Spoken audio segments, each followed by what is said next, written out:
Good day, everyone. So I am April Joy Literal. I am the first presenter, and today we will going to discuss about remedial instruction in speaking. So the next slide. So what makes speaking difficulty according to Brown 2001? So there are 8 speaking difficulty, and first is clustering. So what is clustering? Clustering is fluent speech, is phrasal, not word by word, and learner can organize their outlook cognitively and physically through such clustering. And it is the occurrence of 2 or more disfluencies on the same.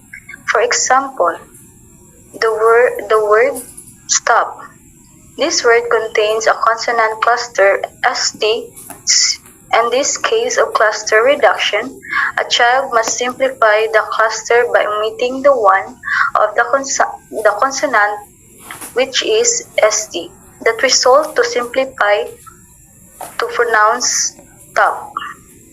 And take note, in clustering, it is important to note that cluster reduction is a common part of speech development. So second is redundancy.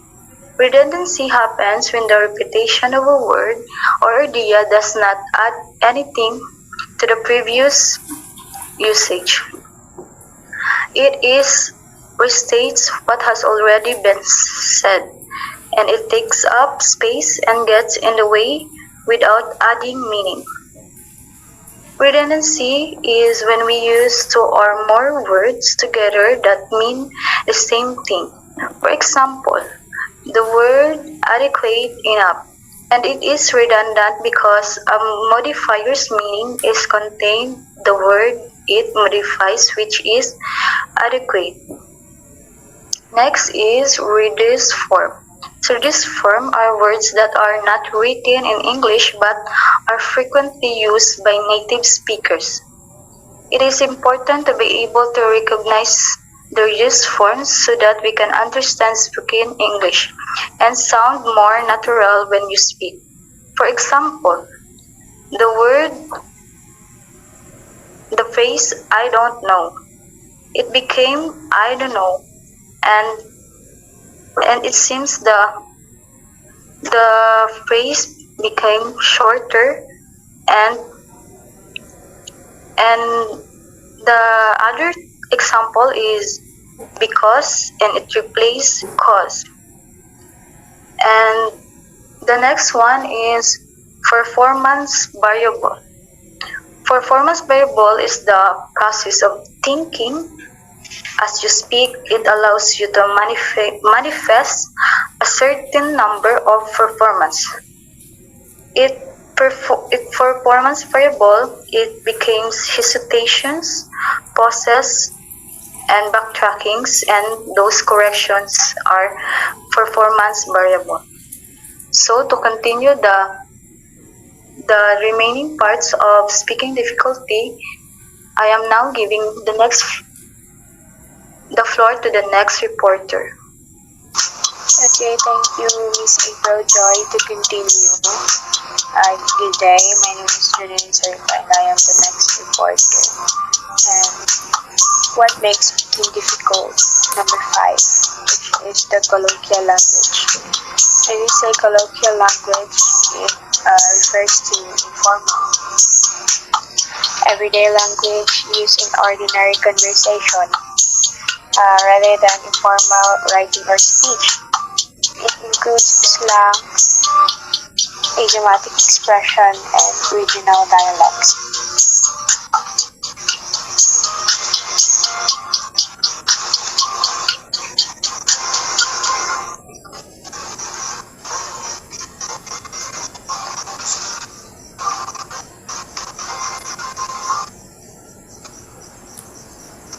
Colloquial language varies based on cultural, social, and regional context. I have an example of the difference between the colloquial and the formal in a sentence form. And the formal one is, I am not feeling well today. I think I might be coming down with a cold. And the colloquial form is I'm not feeling great today. I think I might be catching a cold. In this example, the first sentence is more formal, using complete sentences and proper grammar. The second sentence, however, it employs colloquial language by using contractions.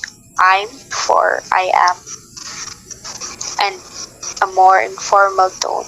Not feeling great for not feeling well. Next is number 6 is rate of delivery.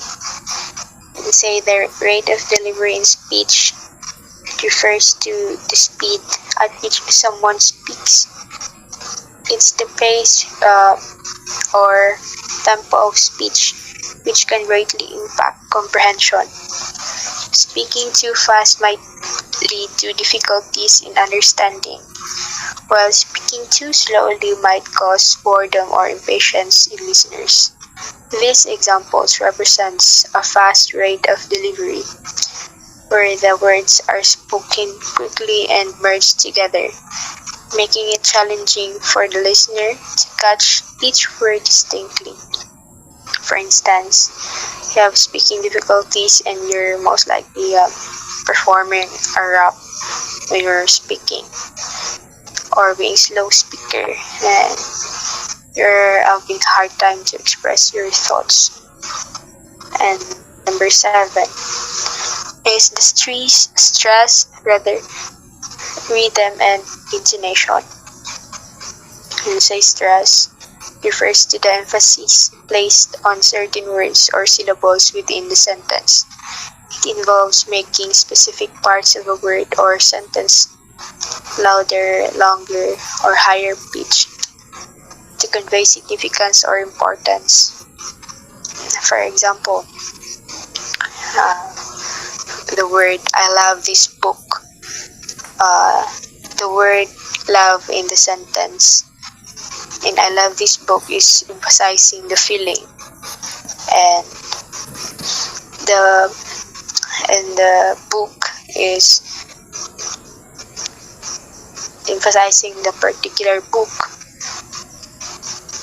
and the stress, it can change the meaning or focus of a sentence by highlighting different elements. The rhythm. Rhythm pertains to the pattern of stress and unstressed syllables within phrases or sentences. It provides a natural flow to spoken such as surprise, anger, or excitement. Different language and dialects have their distinct rhythms, influenced by stress patterns in speech cadence. Rhythm helps maintain the continuity and coherence of speech. Let's consider a scenario, a person who experienced stuttering. Her speech is often marked by repetition and blocks, which impact the rhythm and fluency of his or her communication. Like, hello, my name is Maya, and I'm planning to visit the museum tomorrow. Her or his speech is characterized by repeated sounds and syllables, as well as moments of getting stuck on a certain word. These interruptions in her speech flow disrupt the natural rhythm expected in the fluent speech. And the next one is intonation. It involves variation in pitch, tone, or melody during speech. It conveys emotions, attitudes, or sentence meaning. Intonation patterns can indicate whether a sentence is a statement, a question, a command, or expresses various emotions. Like, for instance, rising intonation at the end of the sentence often indicates question. A sample sentence is,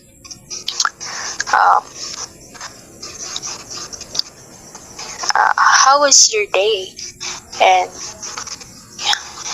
in the sample sentence, you are raising your speech in the last word. It indicates a question.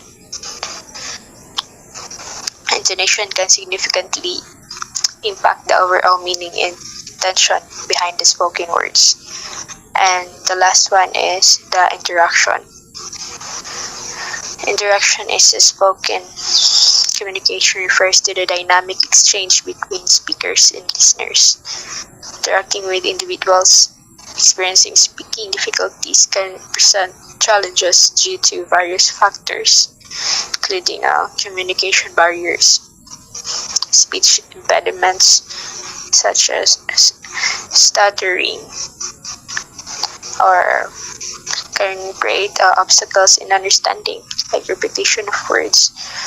This may lead to misinterpretations, misunderstandings, or difficulty following the conversation, or listeners' misconceptions. People unfamiliar with speech difficulties might have misconceptions or assumptions about someone's capabilities, like leading to inadvertent biases or misunderstanding during interactions. That's it, and I am now calling the next reporter, please. Good morning good morning everyone. Teaching pronunciation below are techniques and practice materials as cited in Marcia, Britton, and Godwin in teaching pronunciation, which have been used traditionally and continues to be utilized in speaking. Teaching pronunciation is a great importance in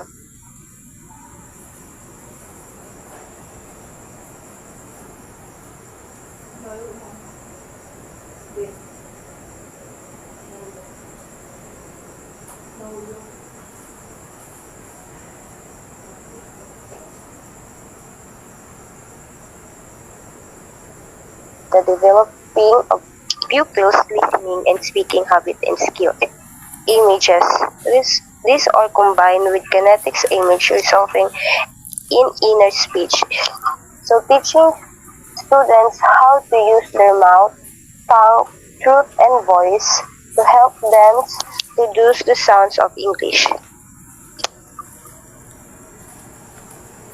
Can help the learners both to understand the words when they heard them and to say them in a way that others can understand. So Marcia, Britton, and Goodwin, 1996, they have 5 instructional pronunciation, traditionally in teaching of pronunciation. First is description and analysis of L and R. For the L, have students consciously place their tongues on the alveolar ridge, then produce lead.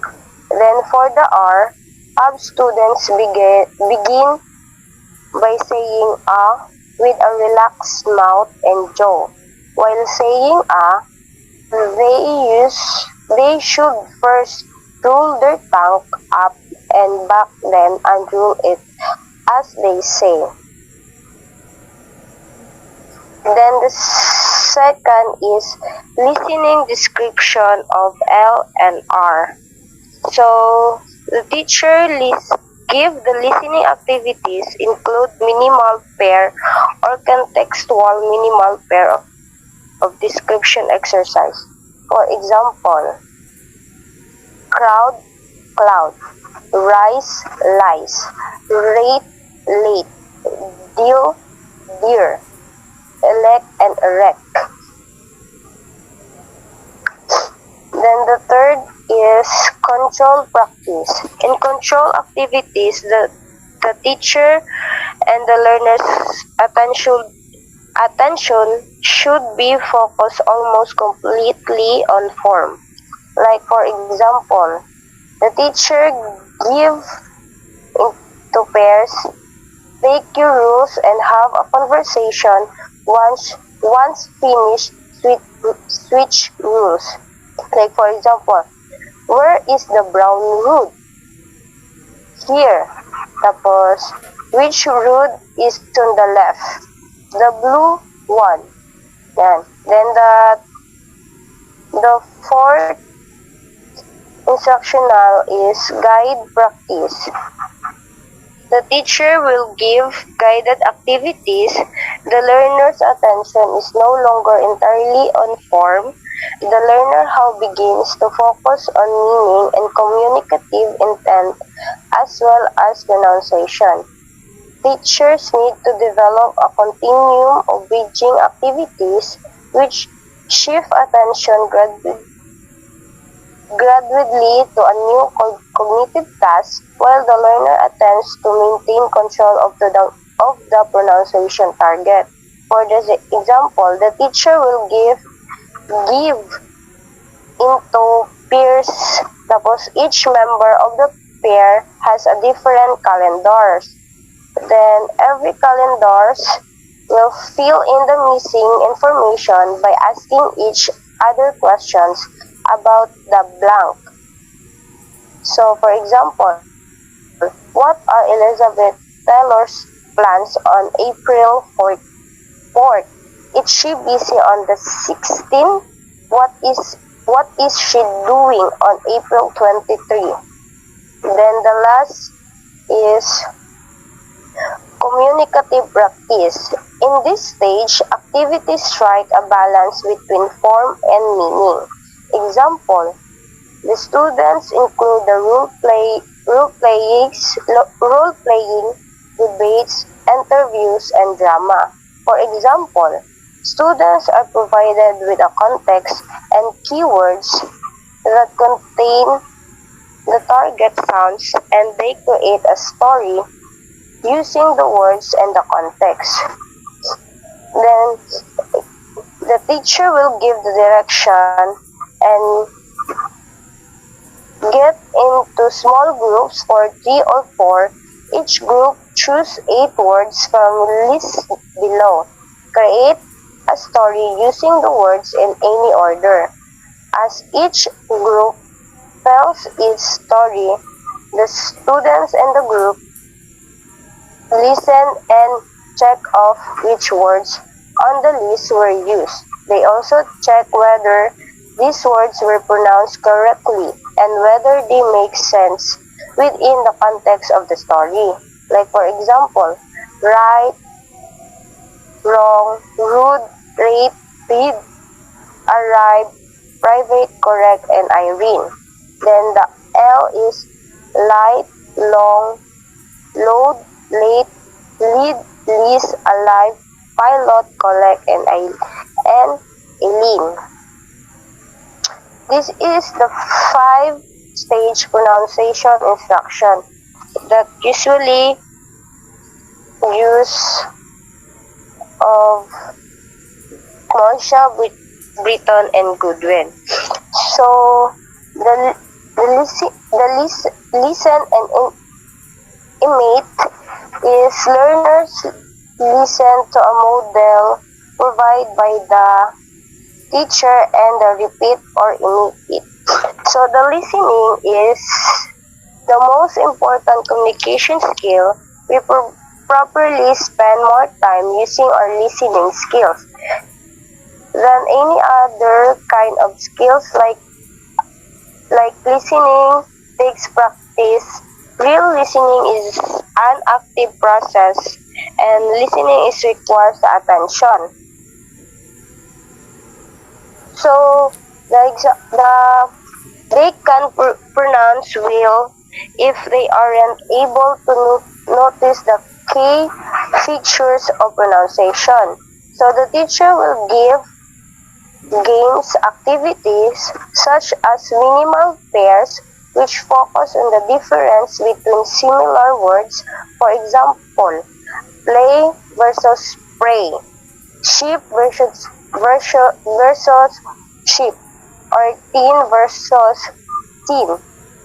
Then it's a useful skill to be able to practice in pairs. Without a teacher, they will learn to notice each other's errors and work together on fixing them while also being able to practice outside of the classroom. Then the image is the learner will follow the teacher. For example, like the teacher will say play versus pray. So the learners will follow the teacher. Then now let's move on the next presenter. Good day, everyone. I will be discussing the remaining techniques and practice and teaching pronunciation. Phonetic training are articulatory descriptions, articulatory diagrams, and a phonetic alphabet are used. Phonetic training, it is a training in the recognition and production of sounds. We all know that phonetics is the study of production of speech sound by the speaker and how they are perceived by the listener. It involves the production, transmission, and reception of the sounds. Learning phonetics help in recognizing both familiar and unfamiliar sounds, which also improves the pronunciation skills and develop autonomy in words and sound recognition. We should teach pronunciation because words can be different meaning depending on how we say them. So how to teach pronunciation using phonetics? So the teacher must start teaching pronunciation with phonemes. Phonemes is a perceptually distinct unit of sounds. So the students first need to hear and recognize it. Thus, in the first pronunciation exercise, students should listen and identify rather than to speak. So teachers introduce the phonemes in contrasting pairs like the letter T, P, B, and D. In the English words like pad, pat, bad, bat, peer, and deer.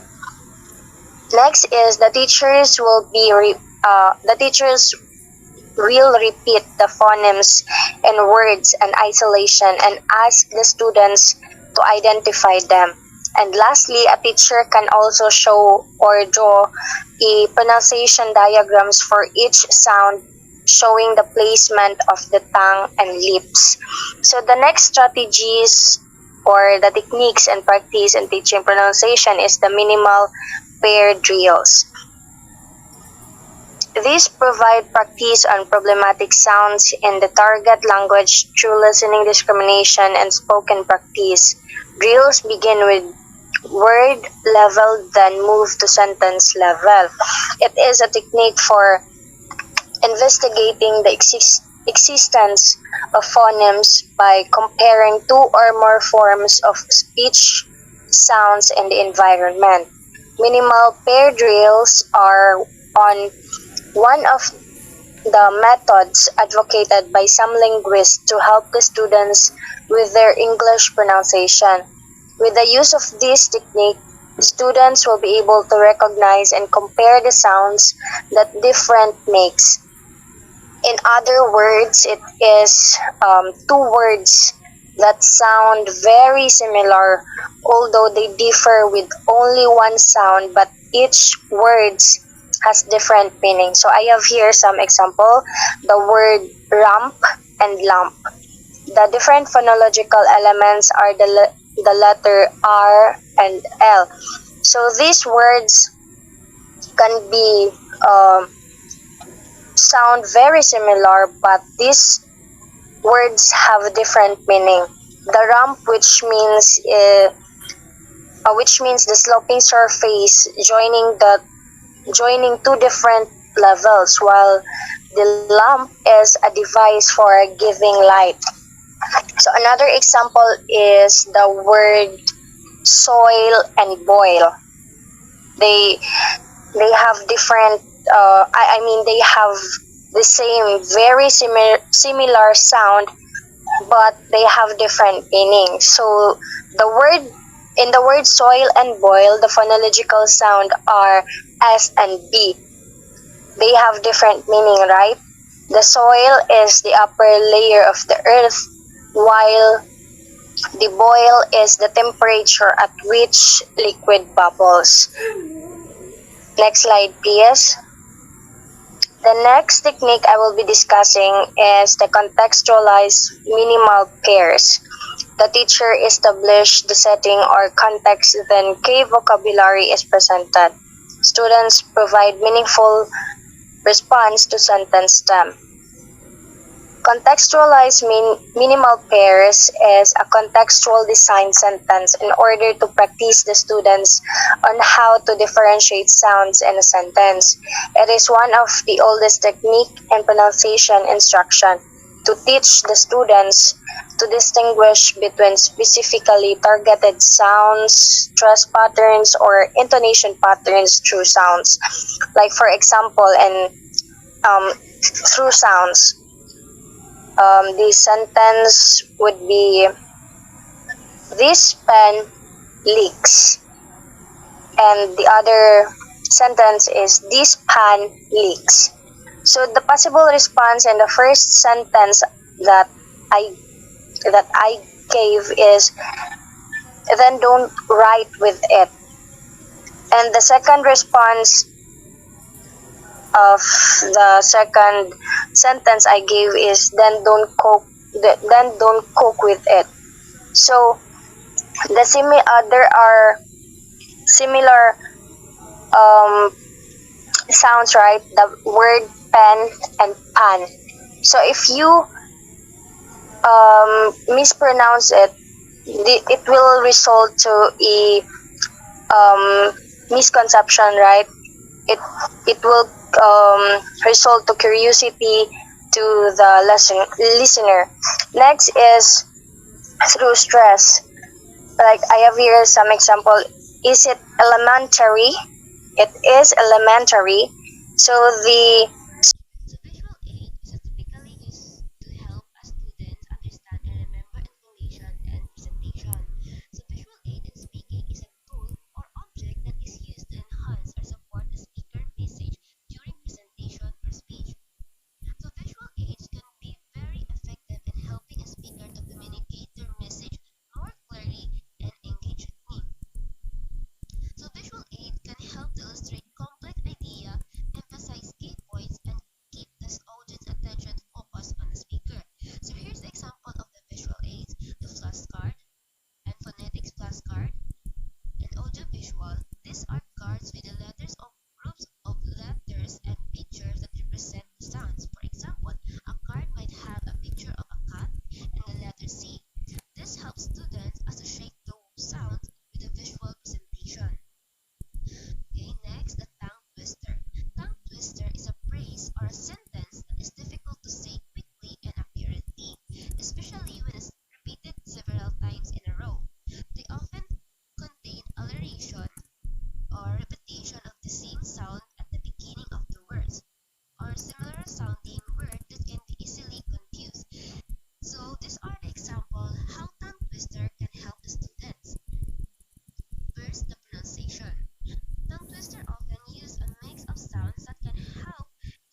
says.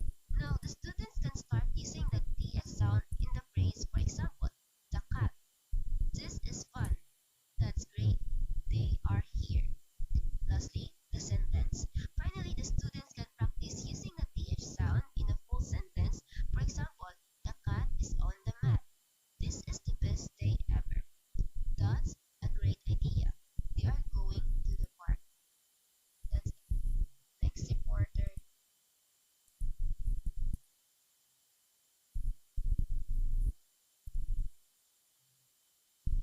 So, good day everyone. We are now here on the practice of vowel shifts and stress shifts related by affixation. So, first, let us define what is a vowel shift. Vowel shift refers to a change in the pronunciation of vowel sounds within words. This shift can occur due to the various linguistic factors, including regional accents or the addition of prefixes or suffixes. So, vowel shift as a pronunciation teaching technique involves emphasizing changes in vowel sounds to improve pronunciation accuracy. Teachers may guide students to adjust tongue placement, mouth shape, and stress patterns to achieve proper vowel articulation. This technique helps learners develop a more authentic and intelligible accent in the target language. So, the teacher can use this example. We have the first example, which is the word mime with a long E sound and the word mimic with a short E sound. When we use it in a sentence, it goes like this. Street mimes often mimic the gestures of passersby. So, in this case, there's a change in the vowel sound from long E to short E when an affix IC is added in the word mimic. So next example, next slide please. So next example, we have the word create and creation. So when we use it in a sentence, it goes like this. She loves to create art, and her latest creation is truly remarkable. In the words create and creation, there is a vowel shift from the long S sound to create a long S sound in create to the short S sound in creation. So the next example, we have expand and expansion. The company decided to expand its services, leading to a significant expansion of its customer base. So, in this example, the short "as" sound shift into a long "as" sound when the suffix "shon" is added. Next slide, please. So, stress shift. Stress shift involves a change in the emphasis or prominence given to different syllables within a verb. This shift often occurs when affixes are added to a base verb. Stress shift is a pronunciation teaching technique where the teacher emphasizes certain verbs or syllables to highlight correct stress patterns in English. This helps students improve their spoken language rhythm, and clarity. Through modeling and practice, students learn to place stress on correct syllables, enhancing overall pronunciation and communication skills.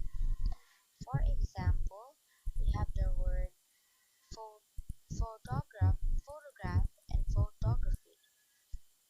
In sentence, in sentence, we, in sentence, it goes like this.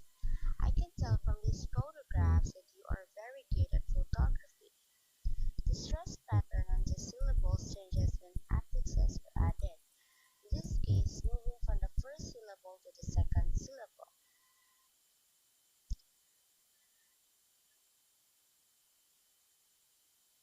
So next slide please.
set, they might be given a passage from a book or a dialogue from a movie. As they read aloud, the focus is on correctly stressing certain words, maintaining appropriate timing in their speech, and capturing the natural intonation of the language. This exercise not only sharpens pronunciation but also enhances overall speaking skills. So, recording of learners' production. Payback allows for giving of feedback and self-evaluation. This involves capturing their spoken out. This involves capturing the spoken output of the student. Playback of this recording serves as a valuable tool for providing constructive feedback and encourages self-evaluation, enabling students to identify and work on specific areas of pronunciation improvement. Teachers can pinpoint specific areas for improvement, such as the clarity of individual sounds, rhythm, or the overall flow of speech. Simultaneously, students can listen to their own recordings, identifying areas they want to refine, fostering a self-directed learning process. So that ends my topic. I'm calling the next reporter, please.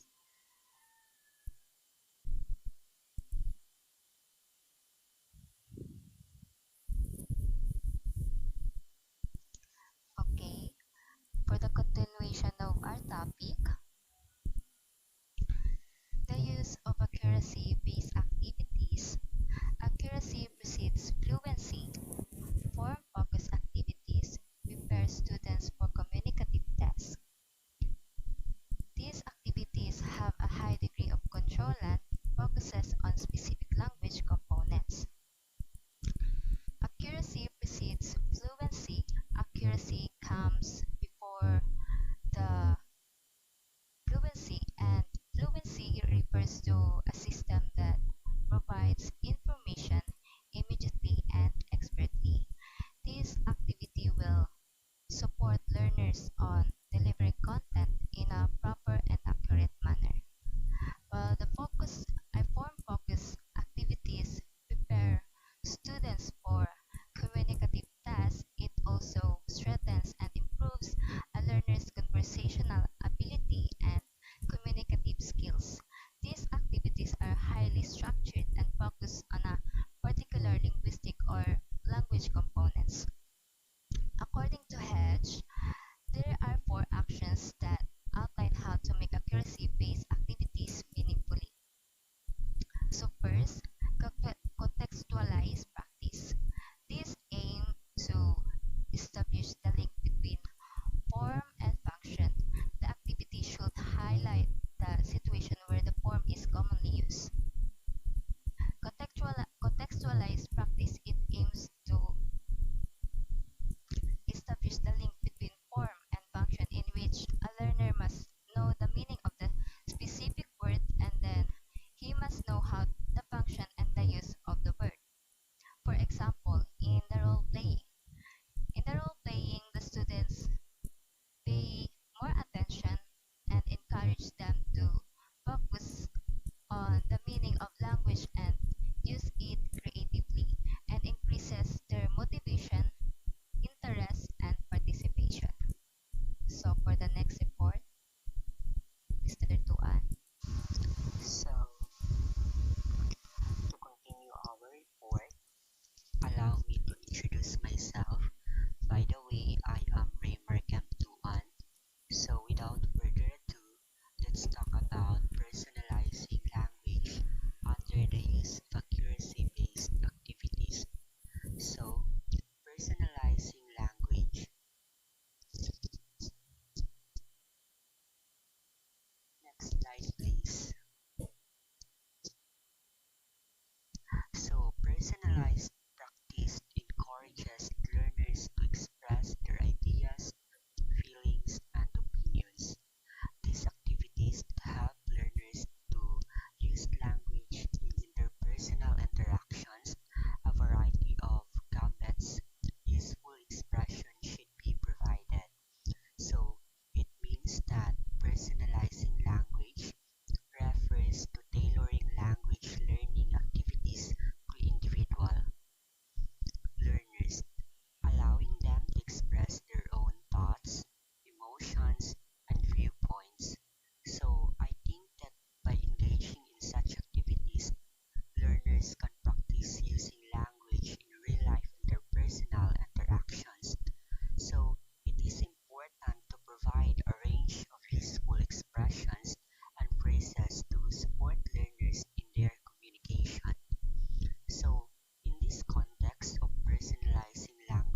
understand and apply the social convention of interaction specific to each scenario, right?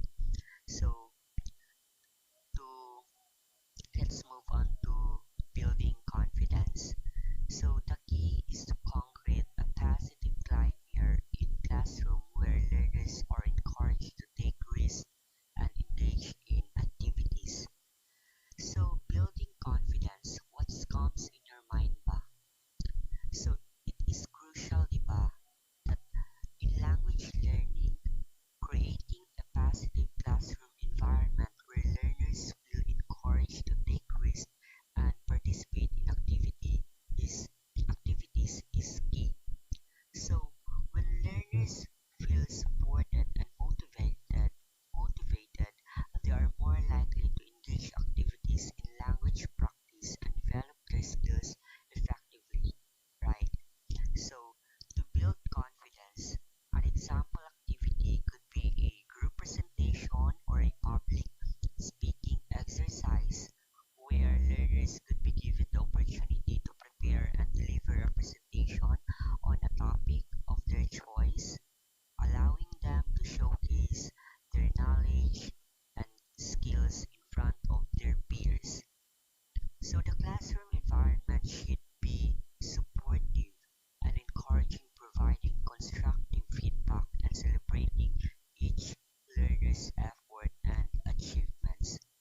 So it is important no that we need it is important no that we teacher must um we must need to have a or to give our student a positive reinforcement.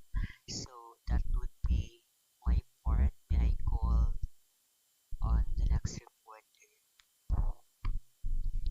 Good morning, everyone. Talking to second language learners in the beginning level. When teaching with second language learners, Curry in 1987 suggests that teachers needs to make speech modification as a form of instructional support. So number one, speak at standard speed. When teaching, the teacher needs to speak at normal speed and provide more longer pauses to let the students process and to give students more time to recognize and comprehend the utterance of the teacher. Because if you speak at a fast speed or if you don't do any pauses, the students will be having hard time grasping the or recognizing the sentences that the teacher has uttered. Number two, use more gestures, movement, and facial expressions. So using this, the gesture, movement, and facial expression, it provides more emphasis to the words. The gesture, movement, and facial expression can be an effective tool to the teacher to emphasize and clarify the words they use. So in gestures, we don't need to like exaggerate when using gestures because it looks like we're hand or where it looks like when we use um lots of gesture, it looks like we're hand signing with the students. And in the movement, in using movement when teaching, we need to minimize it. That's all. May I call the next reporter? Hello, marinig po.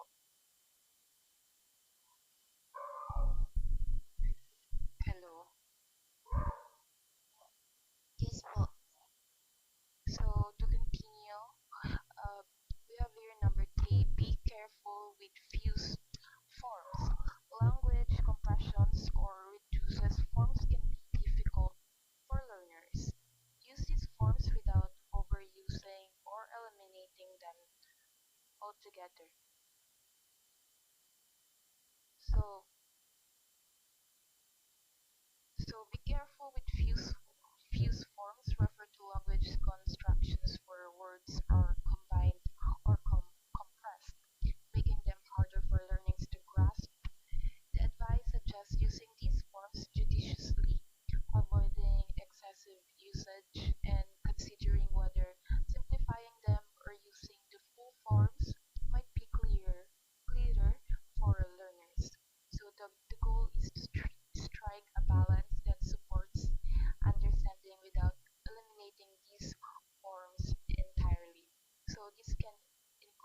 contractions, abbreviations, or other linguistics compressions.